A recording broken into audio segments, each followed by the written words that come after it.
तर बघा इथं गॅसच्या जवळ मी मनी प्लांट ठेवला आहे. कसं वाटतंय नक्की कमेंटमध्ये सांगा. तर रोजमेरी वॉटर्स मी तुम्हाला काल दाखवलं, की गरम केल्यानंतर आपल्याला गार होऊ द्यायचं आहे. तर आता पुढची प्रोसेस बघा. तर यामध्ये बघा आपल्याला व्हिटॅमिन्सच्या गोळ्या टाकायच्या आहे. पहिले आपण हे पाणी छान गाळून घ्यायचं.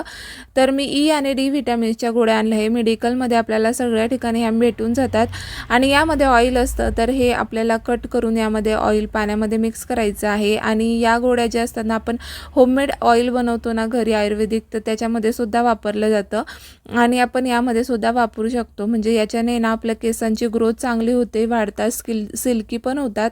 तर बघा हे तेल आता मिक्स करून घेतलं आहे आणि आता हे मी स्प्रेच्या बाटलीमध्ये भरायचं आहे आपल्याला आणि हे तेल तुम्ही कधीही लावू शकता. म्हणजे आठवड्यातून 2-3दा लावायचं आहे. केस धुण्याच्या आधी 2 तास आधी किंवा रात्री लावून घ्यायचं आणि मग केस छान वॉश करून घ्यायचे. तर असं हे रोजमेरी वॉटर घरच्या घरी मला कितीच रुपये लागले असतील, तर फक्त 20 ते 25 रुपयामध्ये हे माझं रोजमेरी वॉटर तयार झालं आहे. बाहेरचं 200-300 रुपयाचं घेण्यापेक्षा घरच्या घरी आपण खूप स्वस्तामध्ये हे बनवू शकतो. तर तुम्हाला कसं वाटलं कमेंटमध्ये सांगा. तर चला इथंच एंड करते व्लॉगचा. बाय.